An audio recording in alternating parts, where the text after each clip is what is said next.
Therapist Uncensored brings you decades of experience with interpersonal psychotherapy, relational neuroscience, modern attachment, and anything else they think will be helpful in healing humans. Now, here are your co-hosts, Dr. Ann Kelly and Sue Marriott.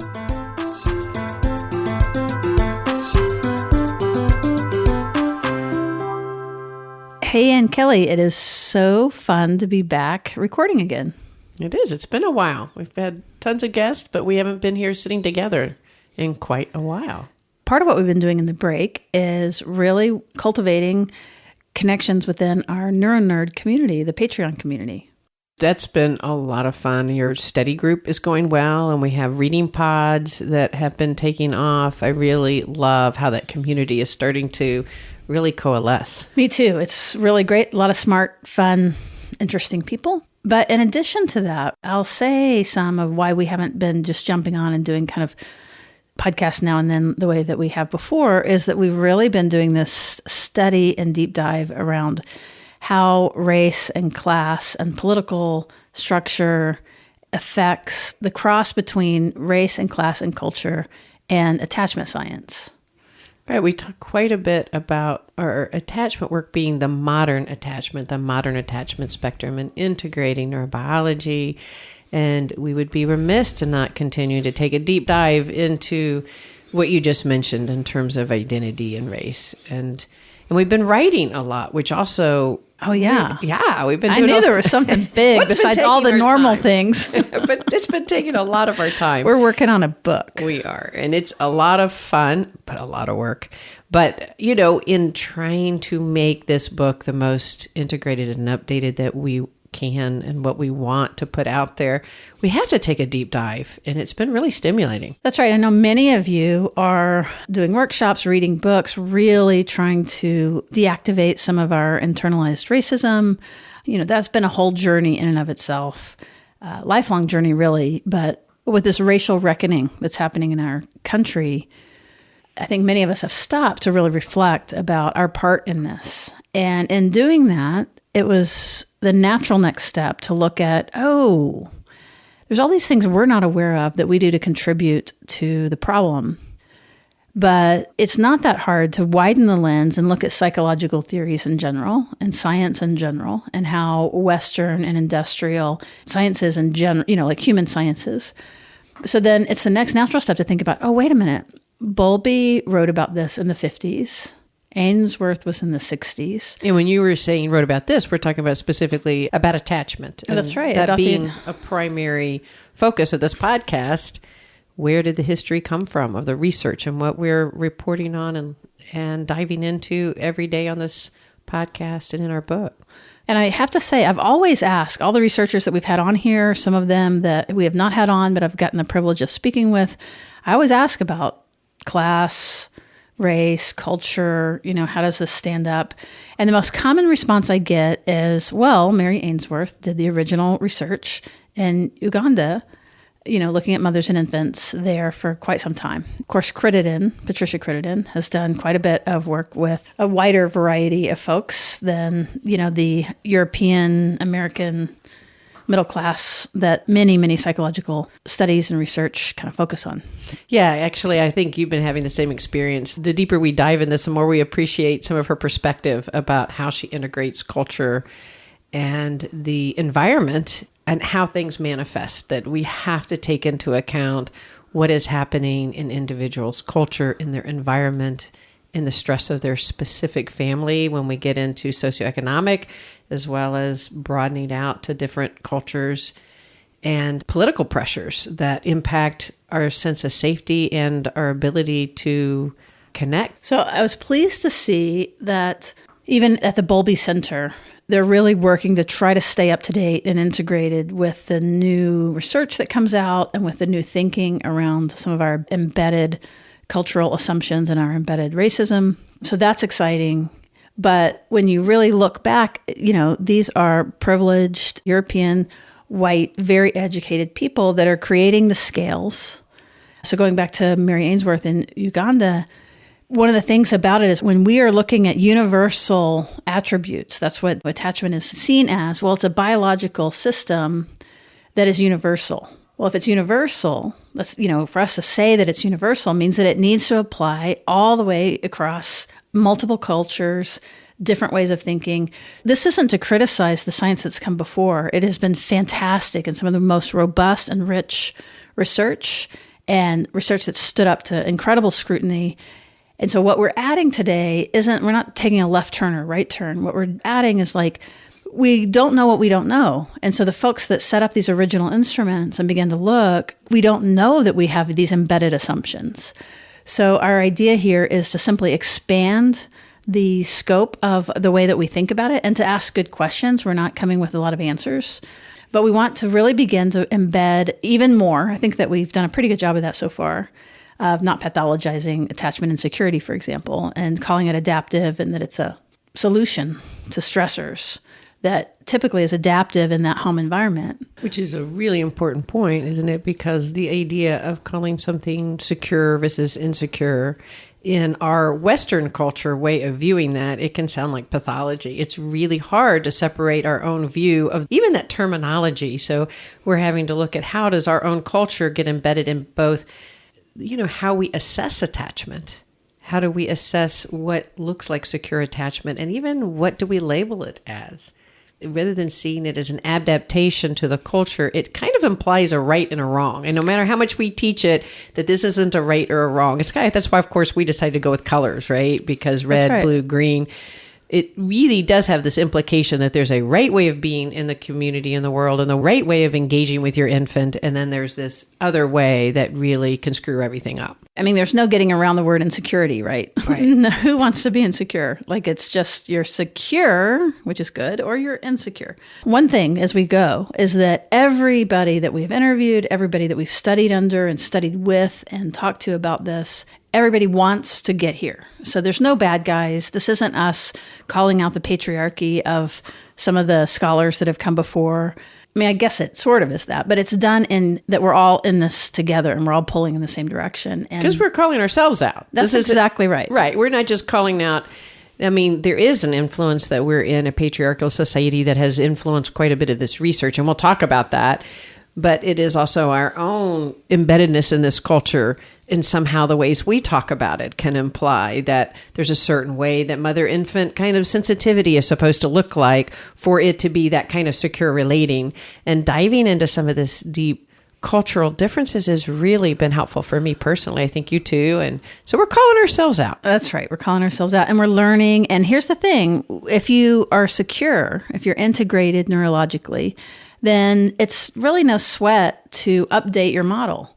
And that's what you really want to do. You want to keep learning. If you feel safe, it's okay to incorporate new information. It's when we get further out on the poles of the red and the blue where that we get more brittle and rigid about, no, this is right. And I think that's some of what we're calling white fragility, is where that we're not able to incorporate some of these new ideas. It's not new ideas, but new ideas for us.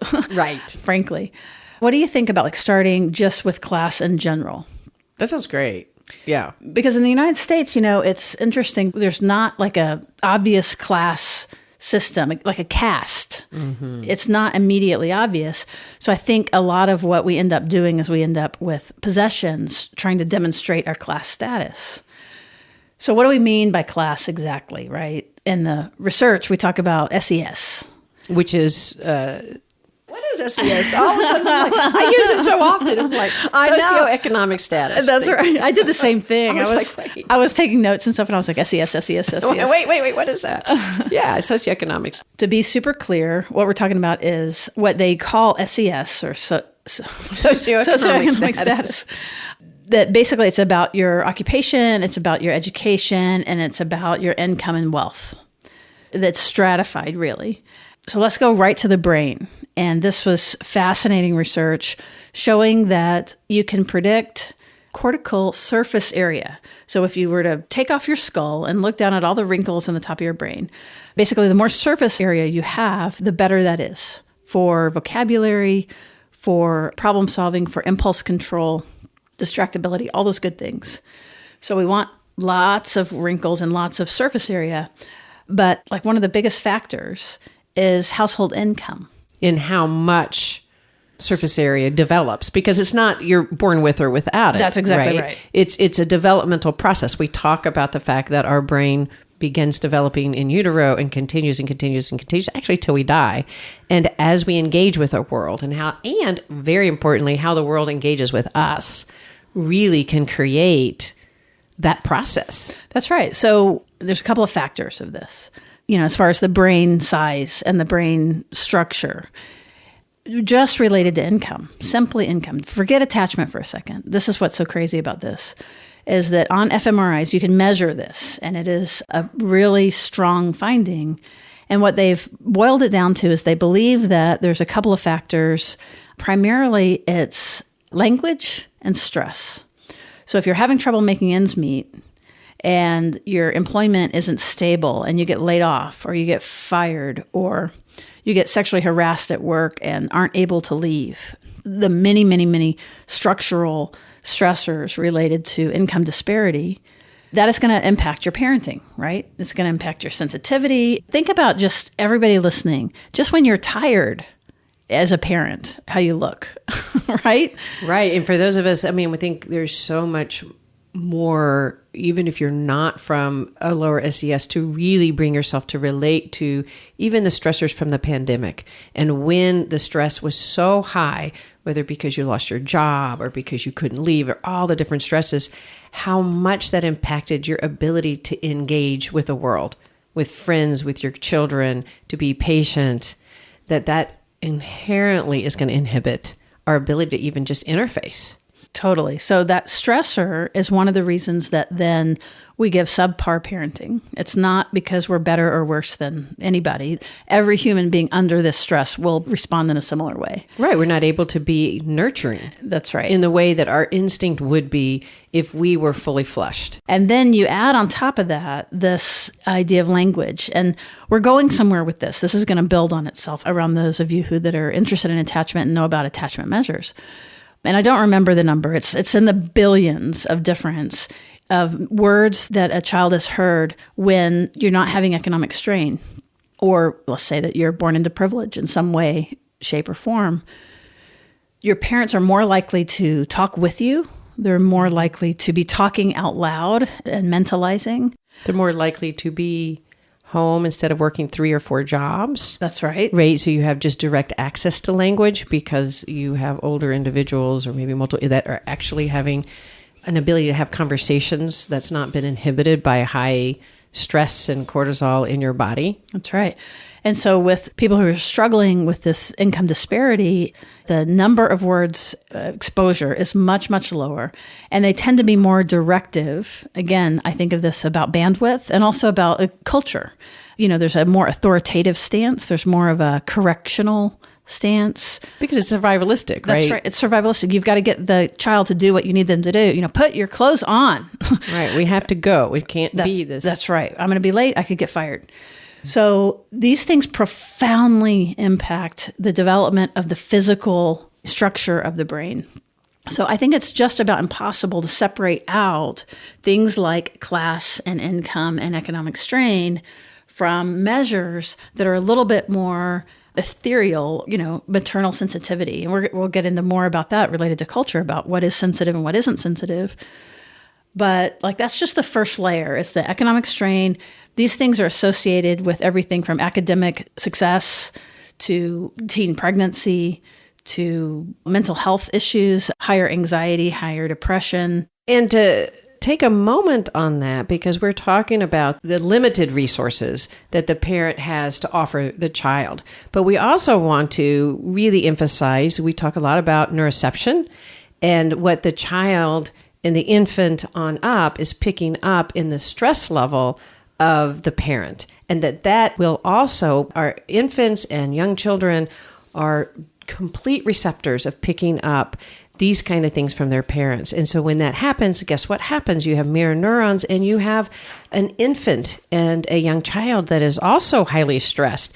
And for what is available to them, even if it's an early childhood program, while essential and important that is, if a child is incredibly involved in high levels of stress in their own body, they're not able to take in even the words that are offered to them. So there's going to be less words coming at them, but their ability to receive it because their own stress level is so high is going to be limited. And with mirror neurons and all of those things, if parents are stressed, child is going to be stressed. You're going to wake up with more cortisol in your body. That's even just assuming just this generation. But when we get into epigenetics and race and the stressors of a culture and a community, those also get transmitted. And so all of these things are impacting how a parent parents and also how a child develops. This is very, very solid science. 40% of children born prematurely and that live in chronic poverty have deficits in at least 2 areas of functioning, and that's by age 3. So all these ideas of like, oh, we'll do pre-K, we'll do early education are still fantastic, but they're really expensive, and it's a little bit where you get behind the ball. You know, the impact is already happening in these very, very critical stages. And this is just a little bit of an aside, but I really got into like, whoa, what can we do? Oh my God, what can we do? And one of the things that came really just glaringly clear out of the research is that if you can advocate for policy related to direct giving, so a mother that gets 25% more, let's say, than her normal salary, it will substantially impact this cascade of things. And just taking the strain of that off of her, where that she can begin to think about her child more creatively and fully and lovingly and wholeheartedly. It's not that there's not loving and wholeheartedness in parenting regardless. It's just more accessibility to all of those natural If we're surviving, things. It's very, very hard to turn around. I have this weird thing about like, I talked at one point in my own work about like I was the biscuit giver and I was constantly giving biscuits and biscuits. And, I could sense when somebody was hungry and I wanted to give them biscuits. But there's this idea of somewhere I've got to be getting the flour and the milk and like the ingredients to make the biscuits to give the biscuits. And when that's not happening, it's very hard for us to deliver any kind of nurturance and sensitivity and support and just the play that happens that is so essential to child development. How this is so relevant, if we just jump for a second right into how we connect this to attachment, is that by giving resources and just an immediate financial resources to these low SAS individuals, by giving them more access through epigenetics, we are impacting a flow all the way down the lines, because if she or he is able to engage with that infant in a level that is less stressed and more giving, we're really emphasizing how much the capacity for that infant to engage in the world in a more secure way and how that continues to flow down the line. Yeah, I love that you brought that up around ancestors. Like Right. the impact that we can make now on the child's child's child is so powerful. And this is very much in why you and I care enough to do this, trying to get this science out to people, because it can be literally life-changing. Well, life-changing, and also I just want to throw a little note about de-shaming, because if we are just looking at attachment from what is the exact interaction between a parent and a child, and a parent receives the information that how they're engaging is insufficient, and we just need to change that one interaction, and that's going to have the glowing effect, it's really short-sighted in a sense, because we're not looking at all the resources that are impacting her stress and her inability to engage with this infant. And that frees it up from looking just so much at the dyad, the infant mother dyad. And we're really wanting to blow this into much more of a cultural, broader dialogue. So then let's go right back to attachment for a second. So when you look at adult attachment inventories and then you cross that with socioeconomic status, sure enough, no surprise, it does show up that as you look at lower socioeconomic status, in other words, opportunity, education, income, wealth, that you are going to see what the research calls insecure attachment. So we want to just be honest about that. And then when you cross that with race, there's more white folks below the poverty line than there are any other color. Yet, you're proportionately more likely to be affected by income disparity if you have color in your skin, whatever that is, indigenous peoples, Hispanic, anybody that is other than the white culture is going to be more affected by this. So you have to watch the science, because it might sound like, oh, African Americans are more likely to be avoidantly attached. This is true. You will see this in the literature. And so then we can then make all these assumptions. That's right. Based on the race or the culture and judgments about how they parent and how we should intervene and how we can also hear how that's coming across and how that is as if we have like the answer, like somehow the Caucasian areas being more secure. We have the answers to parenting, and, we're actually calling BS on that. Here's the thing, is if you're in a minority group that faces discrimination and exclusion and violence, or you could be deported, you're going to be less likely then to access resources. And this is particularly true, it goes down the poverty line, that if you don't know someone, if you don't have the attorney, if you don't have the resources, and you have this cultural oppression, consciously and unconsciously, then you're going to be less likely to say, oh my gosh, I need help. I yelled at my kid, or I hit my kid, or I'm pregnant again. I'm not sure what to do. So again, this is a systematic problem. This isn't an individual problem. This is why we really want to get away from thinking of attachment as a disorder, and also to question what we mean by secure and insecure attachment. Getting back to Crittenden, if someone is, or even a culture is falling predominantly in an insecure realm, and I'm using my little quotes here, it could be the best adaptation to the environment and the society that they're in. So we have to broaden it from this parent-child interaction and saying, but wait, the culture, the environment that they're in, that might exactly be the way of relating for survival and the healthiest, most adaptive way. So you have the unit, and again, this is a Western idea that it's just a dyad, and then maybe a triad with two parents. But you have the unit. Then what can happen in some circumstances is that you get childcare, and then at least in childcare you're getting a more resourced individual. But guess what? When you live in the zip codes where there's this financial strain, you can see these effects of lower vocabulary usage, of the strain of the caregivers. They're paid less. The turnover is more. So the child is not getting the benefit then when they go out of the house, because it's in the neighborhood, and then it's in the school system. And this is one of the ways that, again, systems are creating this insecurity. Systems are creating this oppression and these barriers for child development, that when we just look at attachment, it goes back to the, like you're saying, Anne, just to the individuals. And unfortunately, here's another thing, is that it's often on the mom. When the science first came out, remember, it was right after World War II. Right after World War II, the emphasis being on, let's keep the mom at home. They didn't want the moms to go back into the workforce. There was national legislation that was stopped that would have provided, federal daycare. Like you said, the legislature, and even for early preschool, which I am such a big advocate for, by the way, paid preschool. But it was really stopped by the outcry of the fear. And sometimes research such as this, as well-meaning as it is, can be used to backfire, with the emphasis that if mothers somehow go into the workforce, they're sacrificing their children. And so I love that we're going to move now. We should move into even sort of the cultural, the patriarchal, the patriarchal the power influences. Differences.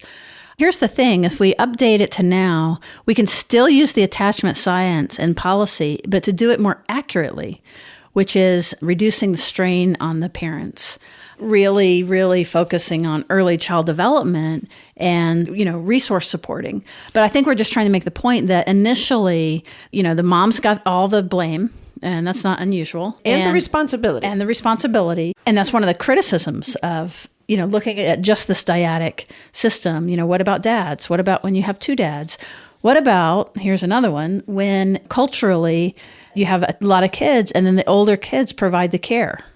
And that is a system that works, that can work. And this is, again, some of our unconscious assumptions, is that the way that it happened for us in this Western industrial, they call it weird. I love that. Western, educated, industrial, rich and developed.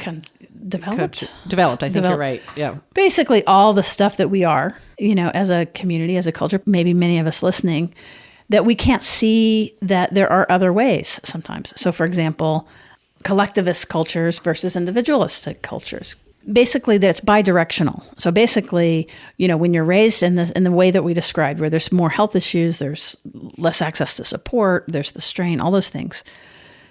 That gets embedded in the child's experience of interpersonal relating and in their bodies and in their brains and in their nervous system. And then they grow up and they have children. And so some of this is that income disparity creates what we're calling insecurity. But then also, as you form an insecure, again, I don't know the right language. We haven't figured this out yet. We have more questions than answers. This attachment challenged person who has been in this strained situation grows up, has kids, as a matter of fact, will more likely have children early. Then you see what I'm saying, that it's bidirectional, so that then they're less likely to have the emotional range as another parent. They're less likely to even recognize the need to ask for help and support. They are more likely to be inhibited in their own emotional expression. So we can begin to see the intergenerational nature and the bidirectional way that income affects parenting and child development, but then that child development turns around and it recycles into, creating more socioeconomic issues related to, educational achievement, occupational achievement, all of those things. So speaking of patriarchy, when we're talking about, you mentioned the time and period that the attachment research became really part of our culture. And it was during a really important time for the message to be women need to stay home and go into the workforce. And that research sometimes, even though it's out for the best good, can really have an effect on our culture that's powerful and needs to be questioned. Because the message then was that if women were to go out into the workforce, it would directly have a negative impact on the child's and the family's functioning. And that has been fairly oppressive to women for a long time. I wouldn't say fairly. It's been incredibly oppressive. Well, good point. Right. And then we are more likely to take on the emotional labor at home, the physical labor with the child. So putting the power imbalance in our minds as we're looking at attachment systems, maybe the mother isn't being sensitive to the child because they're being dominated by a man that is also caught up in the patriarchy. The patriarchy, from my mind, isn't, a gender war. It is a war about mutuality and shared power versus those who would rather protect their power over and keep people in their place. That's what I mean by patriarchy. So if you're with a partner, whatever their gender is, that has caught themselves in their own patriarchal system, and they're pushing down and they are dominating and they are privileging their own thoughts and feelings, and they are minimizing the partner's experience, then that is going to impact the child and the child development and the child responsiveness and maternal sensitivity and all sorts of things. We're really trying to get away from thinking of attachment as everything. Attachment isn't everything. Attachment is one psychological measure that has been, again, super rich, really robust. But I think our point today is to incorporate all of these other things that really affect child development and that affect potentially the measures of how we measure attachment, the lens of attachment. And how the attachment research might be used in our culture to unintentionally or sometimes intentionally That's right. oppress. The message being that the mother-infant attachment being so important that the woman going into the world would be the crux of what would create insecure attachment. That isn't actually true. Daycare studies show that a woman going into the world and a child being with other caregivers can have a very secure attachment. It's the quality of those kinds of nurturance that the child gets as he or she grows up. And to use it as something that could, like you said, intentionally or unintentionally either oppress women or create this sense of chronic insufficiency and guilt that women often struggle with. Women are known to need to be the givers, and if they aren't, they're somehow feeling insufficient. We need mutual giving, mutual nurturance from all aspects of the family, including the men in the family and the women in the family. Like you were mentioning, the idea of equal power, equal nurturance, equal giving. That's right, mutuality. Mutuality being essential. And in our Western world, that again is typically is mom, and then maybe it extends out to two parents. But again, that's just our Western educated, industrialized view that when you pull back and you look at the whole world, there's a lot of different ways to parent. And embedded in some of the research, including, let's talk about maternal sensitivity, In some cultures, what maternal sensitivity looks like is helping the child inhibit their feelings and inhibit negative reactions in order to get along communally. That is actually a very important thing that the parent delivers in a more collectivist culture.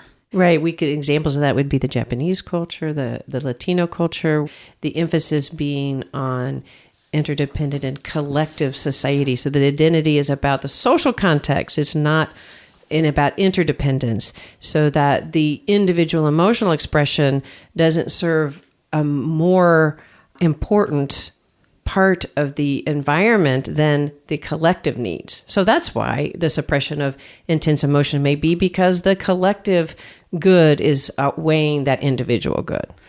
And especially in East Asia and just Asia in general, but especially East Asia, with these collectivist cultures, basically interdependence is valued more. I'm just repeating kind of what you said. Interdependence is valued more than this autonomy.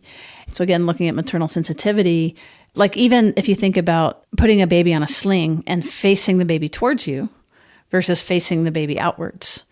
There are communities where the baby always goes outward because that outward, that kinship, that clan, that extended family, the siblings, the cousins are very much part of the parenting system. It's not a dyad. It is just simply not a dyad. And so when we impose our own cultural assumptions and we don't make room for this, you might measure on a Western scale that you inhibit emotions or that you're particularly too tuned in to the other person. And that looks like anxiety, but in that community and in that culture, that is entirely adaptive. And what I don't totally get or understand yet, and I think that this is yet to be answered, is that, so let's say in a collectivist culture, on an attachment instrument, they're going to look like they are more anxiously attached. They're focused outward, less internal contact, more external contact, and anxiety related to getting along and maintaining those connections. But does that necessarily in that community correlate with some of the negative outcomes that insecure attachment, that anxious attachment has in the Western world? So that to me is a really interesting question that I suspect is very different, which is part of why this idea of insecurity, calling it insecurity, potentially could be culturally inappropriate. Right. And just even how I think it's kind of a two-factor. First is how is it assessed? Because in some cultures, like the Latino cultures, children playing close to the mother is the priority, where our Western view would see that as insecure attached. So we might actually view that and assess that as more insecure than in that culture it is received. Yeah, that's a great example. So Puerto Rico, for example, Puerto Rican mothers, this is research, this isn't just an assumption. They basically do have a high level of maternal control. Maternal control is one of the things that is measured in attachment literature. So they are what Western would consider intrusive, use a high level of physical control rather than using words. So you would think that these would be seen as insensitive and then would create insecurity. But in that community, the highest control is associated with secure attachment for Puerto Rican mothers and their children, for those pairs. Yeah, the concept of respect, maintaining relatedness and obedience. And lovingness, the emphasis on lovingness. They value lovingness and respect, where Anglos will value personal development, the personal development of the individual rather than the lovingness in the dyad. Is that what you mean? I wouldn't use the word lovingness because the whole idea here is that there's a harshness, there's a focus on obedience. It's a different tonal note than this loving sensitivity thing. But basically what they're saying, though, is that in these pairs, that is what is associated with security, not necessarily the love and sensitivity. And I do it too, like imposing what we're calling lovingness. In this culture, loving is respect, and respect is obedience. You know what I mean? Right, right. It That's really, a really good point. Yeah, It really does actually look different. And I think we want to tap a little bit more on the differences between a more individualistic culture and a collective culture, because we see that now in just how we've responded to the pandemic across the world. And so I think what's interesting about that is because we're emphasizing that a lot of the attachment research comes from the Western, more individualistic background, one of the outcomes of a secure attachment is autonomy. right? We very much value autonomy. And if you have a secure relating, you're able to go out and function in the world, which is a wonderful thing. I mean, I'm not negative on autonomy, but the emphasis on autonomy where collective cultures is more about emphasis on the betterment of the society rather than the individual goals. And so it's just an interesting idea about how we even assess the outcome of secure relating, and that we can tend to almost undervalue through this view the idea of interdependence, like making interdependence itself seem somehow an insecure way of relating. Totally. I think that's exactly right. And this is interesting too, that if your culture has assimilated with a dominant culture, that is associated with security. Now, the question is, was it because you felt secure in your community that you could incorporate change, and then therefore it's associated with security? Or is it that by aligning, not having this disparity in your cultural beliefs versus the dominant culture beliefs is part of the security? It's just really interesting sort of bi-directional questions in my mind. But also just even having an identity, like a cultural identity, is also associated with security. So if you can imagine, in this community, in this family, we are whatever the culture, and culture, again, is different than ethnicity. You think of it as the rituals and some of the physical practices, and including the parenting practices. I think that's so important because we forget so much about what our assumptions are culturally based, and how we see good parenting is so culturally based, and that we're embedded in that culture. So to not project that onto the majority of the world in our interpretation is just essential. That's right. You mentioned Japan earlier. There's a word, and I'm not going to know how to pronounce it, but it's AMAI. Somebody can let us know how to actually say that correctly. I just don't want to butcher it out of respect. But the word is their word for attachment, or it's a similar word to attachment. But that word focuses on dependence emotionally and physically on the caregiver. And so that is what attachment looks like there. And I'm thinking of indigenous First Peoples and Native peoples, and some of the differences there as well, again, related to community, related to kinship, related to the village. So there's a couple of things that I'm thinking about that I would really want people to hear. One is that we're not diluting the attachment science. It is good data. It is rich data. And every serious scholar and researcher and clinician and therapist that is interested in this wants to continue to incorporate new information and see this contextually. And they are, that this is growing and growing and growing, and looking at it from a multicultural context. But we also want to emphasize that we don't, as therapists uncensored, want to be communicating that the way that the Western world views parenting and attachment is the way parenting should be incorporated throughout the world. And we would really like to invite everybody to see the individual. Attachment isn't everything. It is important, and it's not everything. So we want to really encourage everyone to take off the lens of pathology.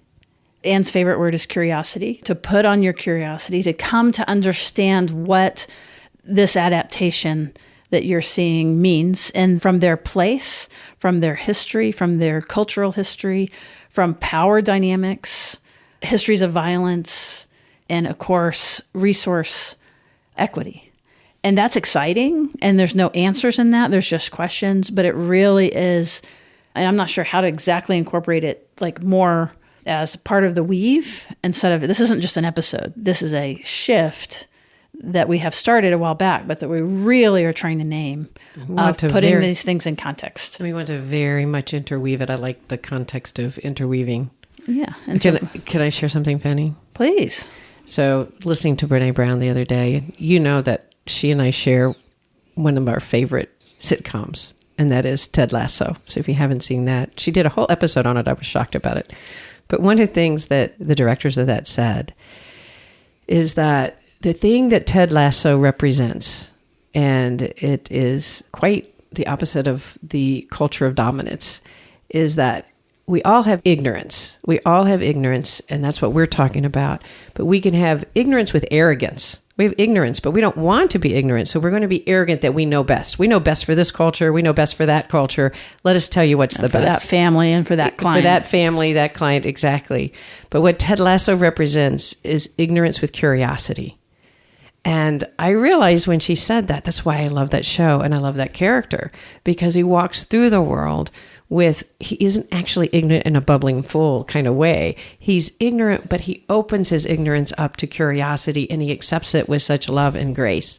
And so I kind of feel like that's what Ted Lasso. Ted Lasso. That's, I mean, Brene Brown even says, come on, guys. She says it to her kids. Ted Lasso it, right? And so I don't know what she means by that, but I would mean by that is open our hearts that we are ignorant, but we're gaining knowledge and we want to, and we're going to continue, but we're going to do it with curiosity about how all of this wonderful literature and research is going to continue to grow as we integrate all this wonderful resources that we're getting across the world. That's awesome. So Ted Lasso, look him up. We're not getting any buybacks from Ted Lasso. It's just a great program. I think my version it's of that my jam. My version of that was Forrest Gump, of like, the simplicity, and there's some innocence, yes, but there's also this benevolence and goodness and willingness. And also the last thing about Ted Lasso is emphasis on not winning. The emphasis was on the team and the culture and the development. And it drives everybody crazy because he's not out for how are we going to dominate. He's out for how are we going to go at it as a team. And I really like that emphasis on how we're approaching this information too. I love that. I actually really like what you just said there, that we're all in this together. Mm-hmm. And anytime we can find ourselves standing on some sort of a pedestal, whether it be from science said, blah, blah, blah, that still can be a power over. It doesn't mean that we don't know what we know and we don't believe what we believe, but it's collective. And our arms are open and our hearts are open and we're willing to learn. So we're not in it for the win. We're in it. What did you say? See, this is how foreign it is to me. It's not in it for the win. We're in for the community, for the collective. Yeah. We're in for the journey of it. Yeah, that's right. All right. It's been fun to sit and chat with you. Oh, and by the way, those of you guys who are still with us right now, when are we going to end Season episode 5? So I think it's about to end. Everybody's going. I can just feel it. Thank I God. think season 5 has just been going on and on and on. A funny thing, even our sound editor the other day said, "When are you guys going to end season 5?" And we went, "This is how you know it's an indie podcast." We're like, maybe we should. We should have a producer. We have a couple more episodes in the can coming your way, but we are going to end season 5. Take a little break, do some of our favorites, and get rejuvenated. Okay. And in the meantime, if you guys want more, patreon.com/therapist uncensored. That's fine if you don't want to sign up. But if you want to help us out, and if you're still listening, hopefully you found value in this podcast, then please share it and give us a rating and review. That is the best way that we can be discoverable to people all over the world. They take it seriously when we have those ratings, and it really helps get this amazing science out to the world. So the rating and review is really important. If you want to sign up, patreon.com.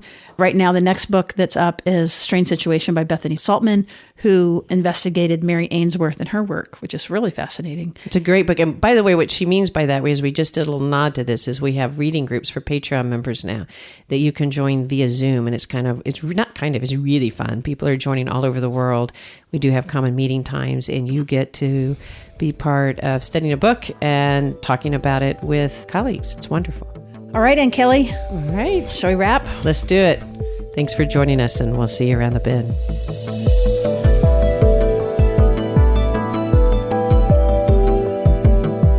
Therapist Uncensored is Ann Kelly and Sue Marriott. This podcast is edited by Jack Anderson.